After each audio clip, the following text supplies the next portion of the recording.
Welcome to the definitive guide to the Facebook ads secret weapon of organic social. Now, organic social does not get the respect that it deserves. I feel like way too many people completely underestimate how really to use it properly. And honestly, we're going to dive into how to use it to make market research decisions and growth hacking decisions, but more importantly, brand launch revenue and what you need to do with organic social, even as a media buyer, to help make everything else downstream tremendously more powerful. If you're not leveraging the business intelligence, market research, and honestly growth and revenue opportunities of organic social as a Facebook media buyer, you're missing half the battle. And this is going to help you sum all that up. So I hope that you stick around and really enjoy this. You can scrub right ahead if you feel like it, but I do want to say thank you very much for checking this stuff out. I know that you could be literally anywhere in the world on the internet today that you would want, but you've decided to be here, and I want to make that as valuable to you as possible. Go ahead and subscribe to the channel. Please tell your friends about this stuff. Comment if you have any questions. Ring the bell so you make sure you don't miss any of this stuff. And if you like what we talk about here, sign up for the newsletter. It's at newsletter.facebookdisruptor.com, and make sure that you don't miss out all of the interviews, articles, blogs, and discounts plus ebooks that we put out every single week. And if you want to learn more, join Disruptor School in the Facebook Ads MBA program. That is the single-handed #1 best media buying and CMO development program on the face of the earth. It's not some 12-week thing where you get to never ask questions. No. It's a lifetime access to an ever-expanding dynamic curriculum with the best community and fellowship of business owners, media buyers, and minds in the world. So let's get started. Market research. The power of organic social is not just to get some likes. It's also to let you know what your customer base responds to. Now, one of the great beauties of organic social is that it doesn't tax the exchange of good faith in the way that email does. Every time you put out an email, say with a newsletter, and people find it to be valuable, you're putting a little bit of something in the bank. Every day that you hit send and you're getting something without asking, you put a little something in that bank. And then when you do launch an email to drive a sale or potentially test a new product, etc., well, you're making a big withdrawal. And we know that because, well, every time if every single email was just purely sale, well, eventually people stop opening your emails and they unsubscribe and they block you as spam and all of that good stuff. Organic social works very differently, primarily because the reach is nowhere close to 100%. And because organic social, just like in ads, reach is a meritocracy. The better your content, the more likely people are to see it. The better the estimated action rate of that content, the greater the reach. If you make an Instagram reel that is great, you might have 200 followers as a brand and it could get 500,000 views. How many times do you see brands with a TikTok account with 100 followers get to 1 million views on one video? The point is, you could miss 20 times and hit gold once. And that's tremendous information. Now, I'm not saying that you need to be searching and find trending content, but what it means is that you can take risks. It also means that you can learn what people respond to. Far too often I see people say, well, we're going to try this new ads concept and see if it works. My question is, have you tried it organically yet? Does it get a lot of likes? Does it get a lot of shares and views? What happened when you put that on TikTok or on Instagram Reels? Did nobody care? What if a lot of people did? The point here is, if a lot of people care when you post something organically, don't you think it'd be a pretty good ad? We see this happen all the time when you start to make a real big focus on it. running your organic social should not be purely the job of the social media manager.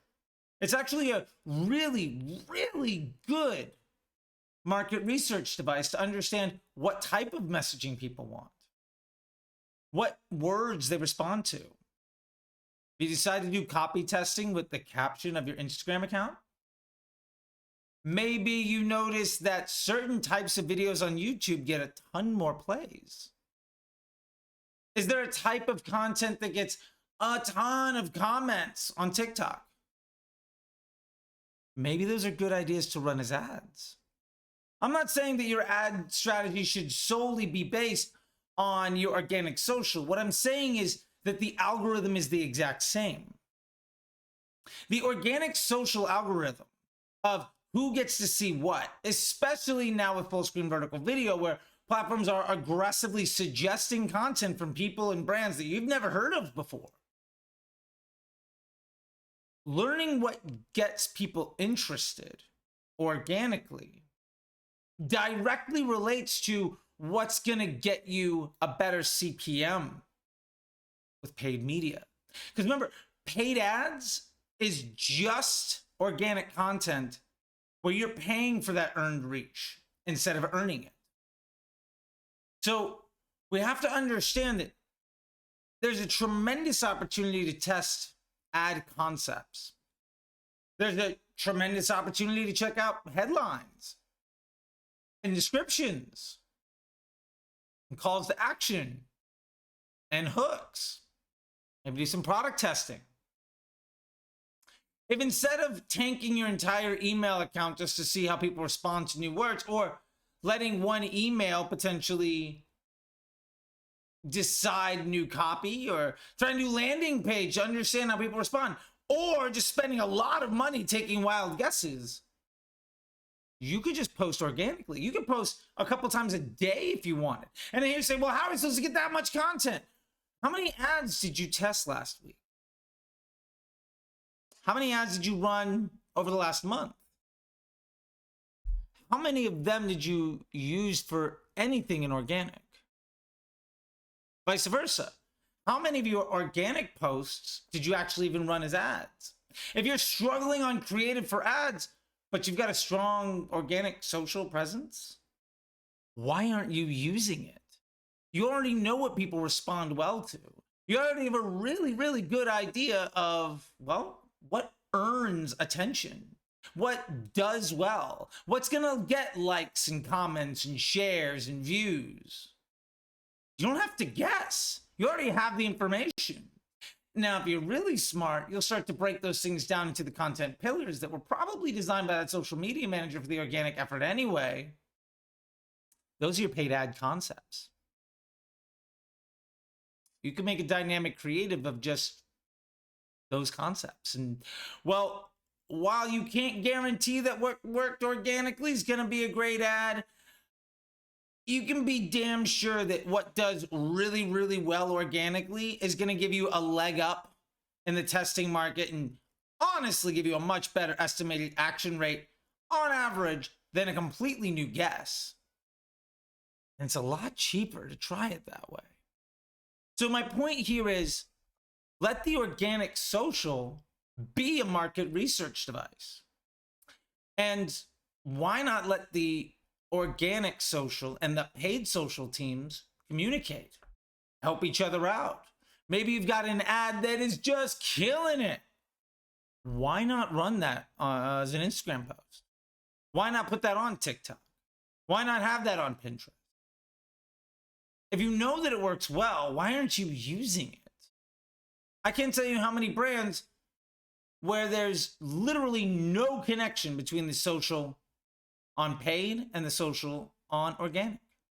And that's a travesty, because we already have a really good idea of what's going to do well. Maybe you paid to learn that knowledge and you have really good organic social possibly, or you had really good organic social and now you can use that as paid. Now we do see TikTok has been pushing that with Spark ads, and in Facebook, you've always been able to boost posts and all of that stuff. But the point here is more, When you look at the data on an aggregate and you are starting to see trends around angles, content types, copy, maybe different phrasing, different products, different positioning, you're going to have a really good idea of how to set your paid media side up and vice versa.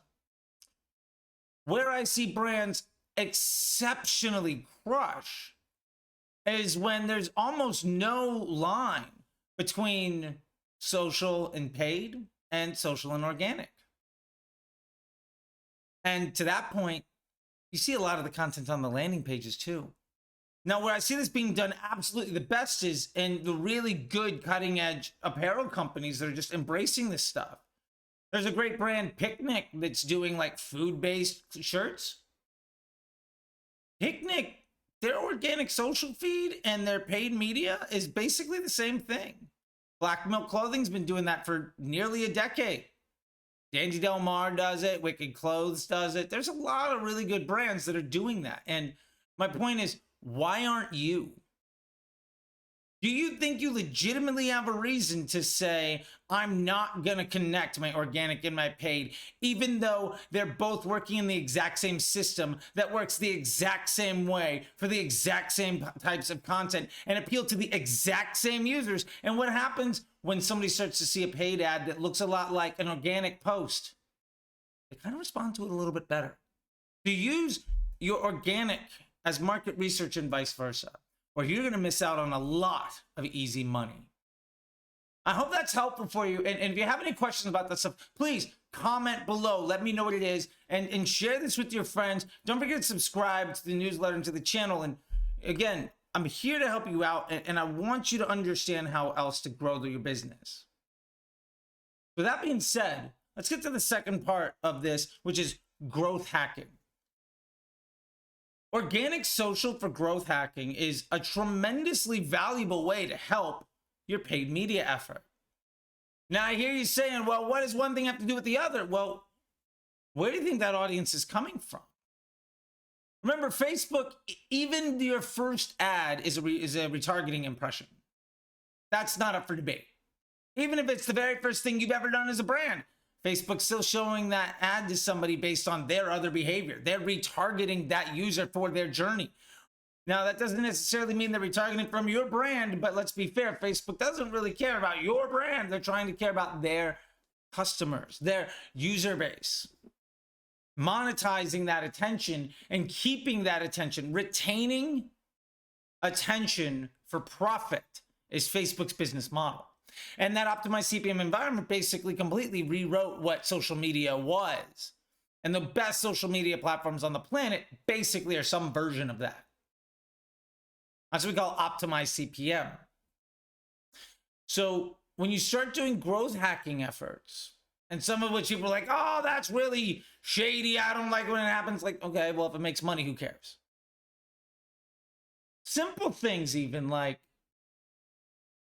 what if you just start to go to your competitors' pages, not their ad library, but their organic social feed, and see what people like? Knowing that most advertisers wildly underutilize the social side, and you're only looking at the ad library, you're only looking at half of how that brand's getting attention.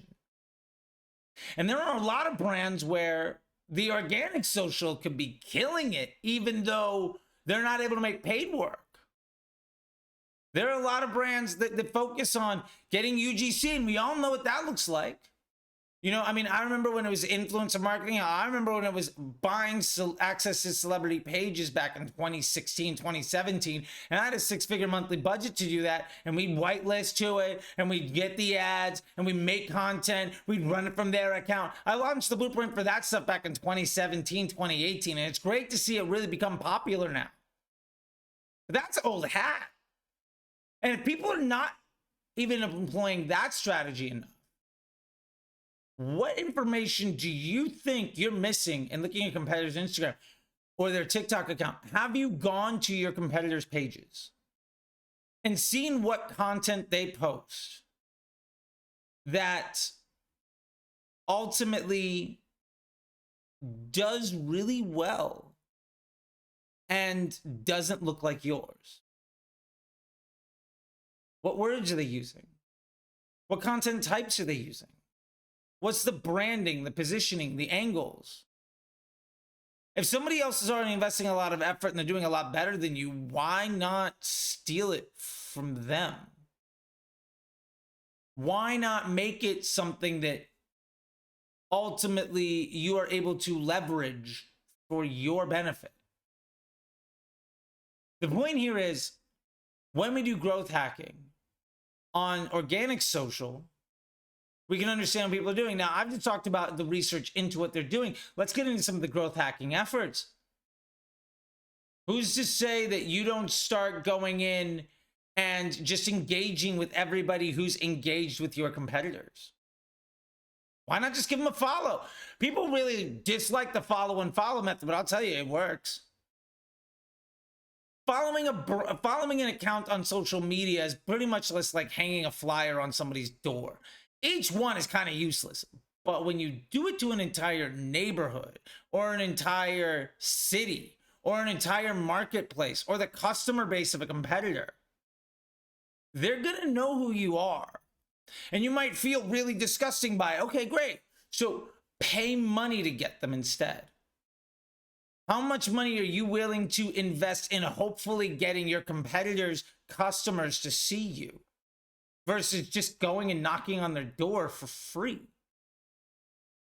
Part of growth hacking is conquesting. And we need to really understand what that looks like. Also, how much effort are you playing into DMing your customers or your followers?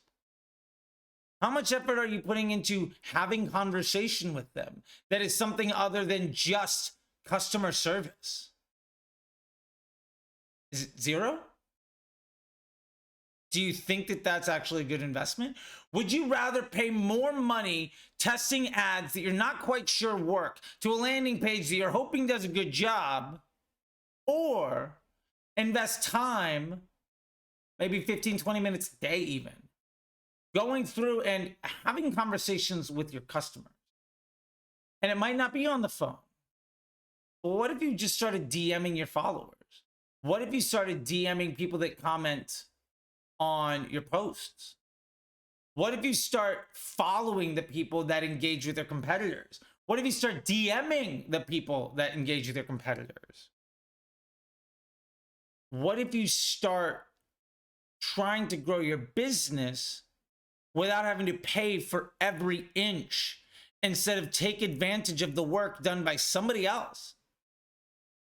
Your competitors have invested heavily in growing their customer base.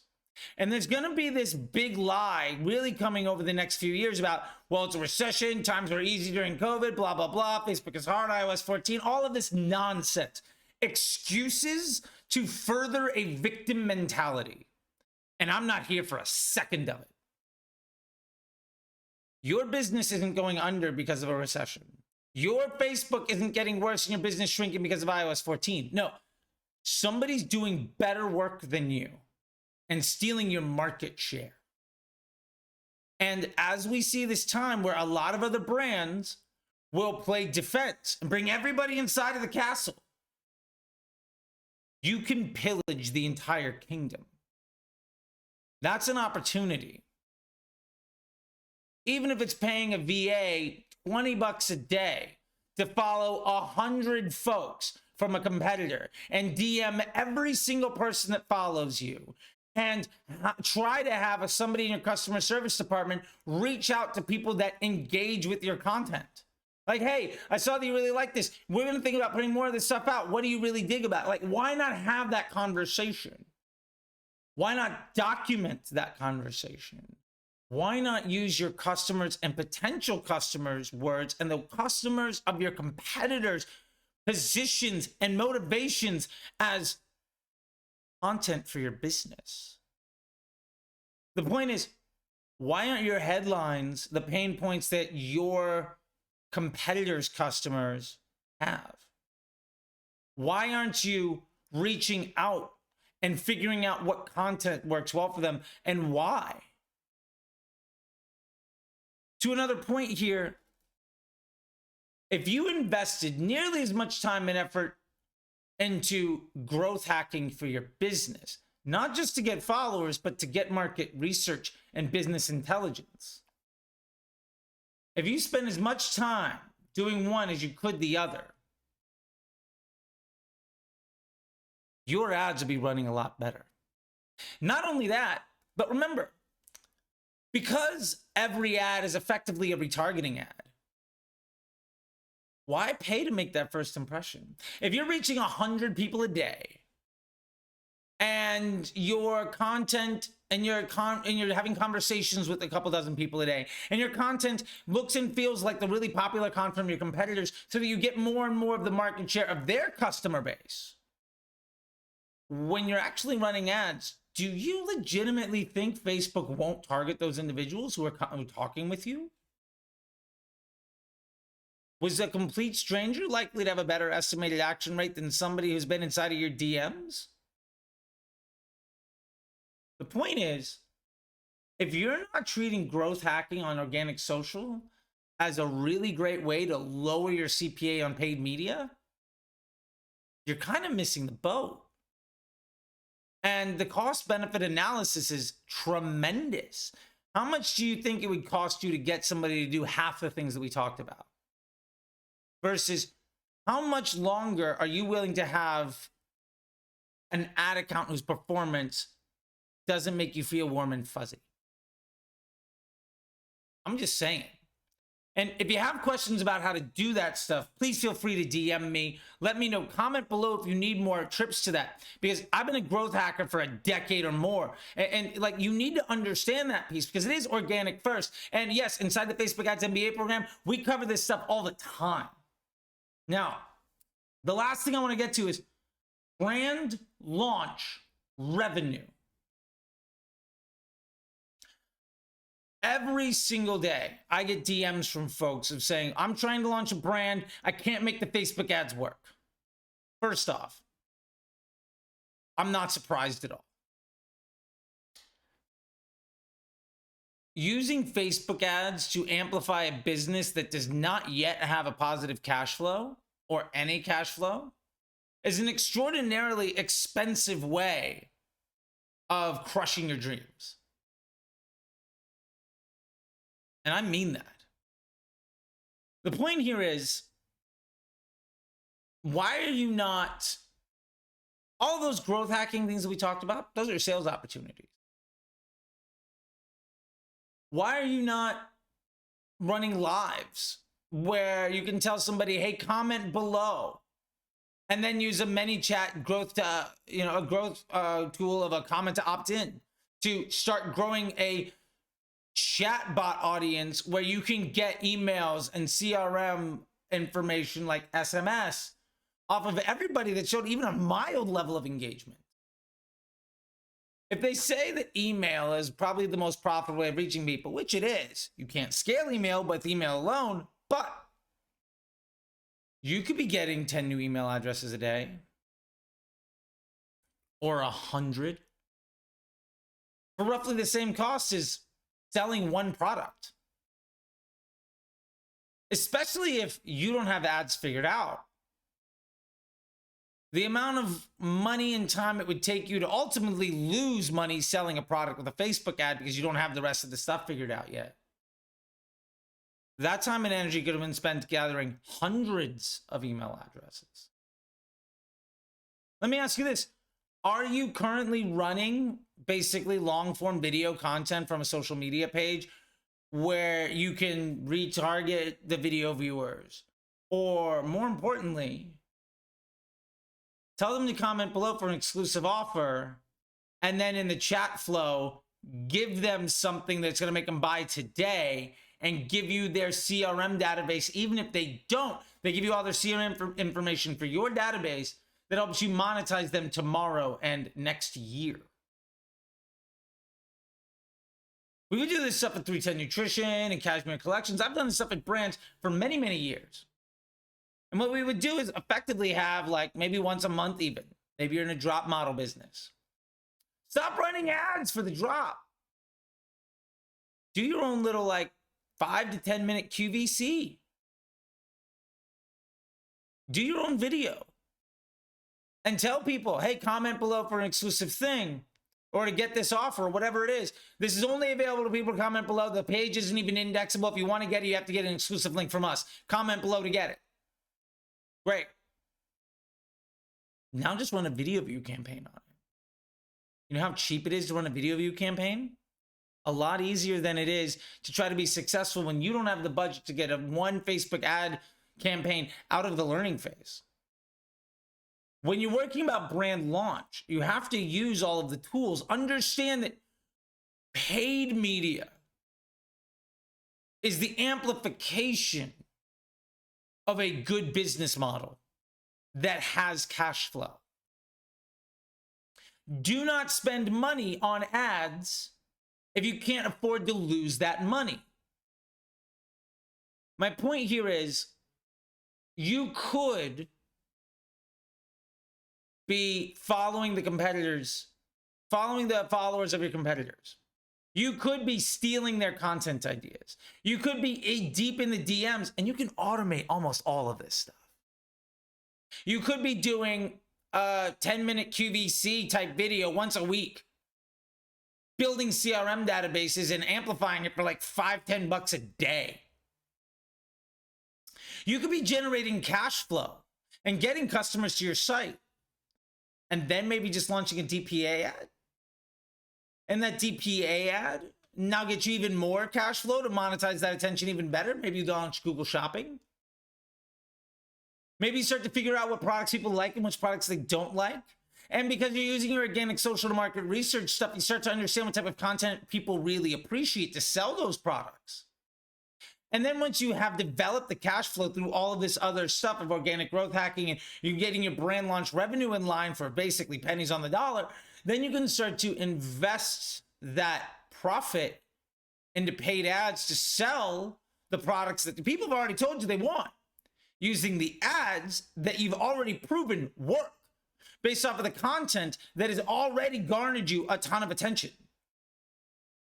And you can prop that up with your search, with your shopping and your DPA and your email that you've developed while doing all of this market research. I've taken brands from 0 to 7 figures on the back of doing something like this in like a year or two. It's not that difficult when it comes to the work. It's simple work. The question is, are you willing to prioritize that over dropping your credit card in and praying?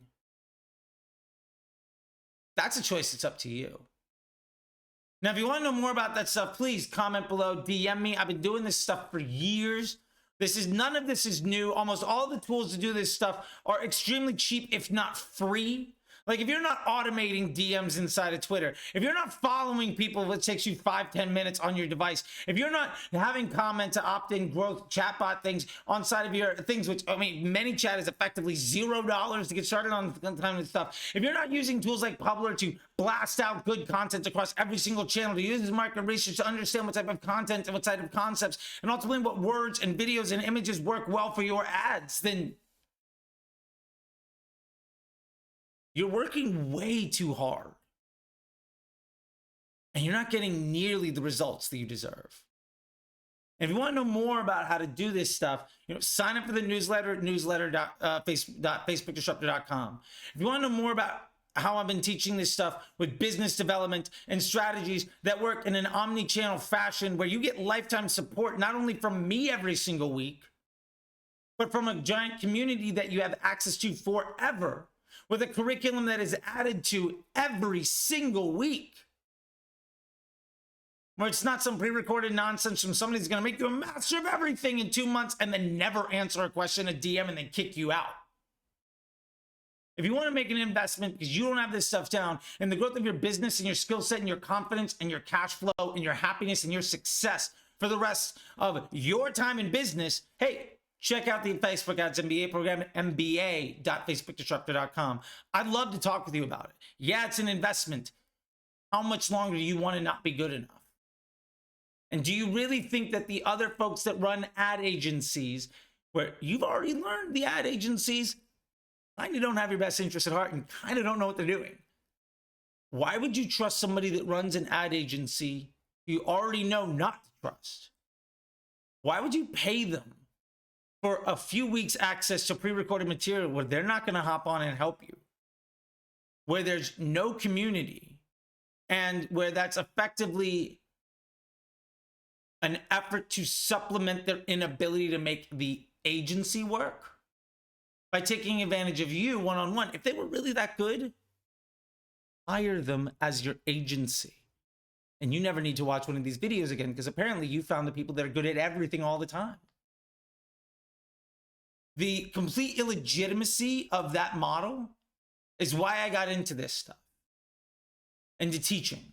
I've run agencies. I've built agencies. I've trained agencies. I've built 7, 8, 9-figure brands. I've scaled 6 to 8 and 7 to 9 for other people around the world forever. And believe me, I've got my own interests at heart too. But I enjoy doing this stuff. And when you say, well, why don't you have your own brands? Well, I am actually partnering in a few brands.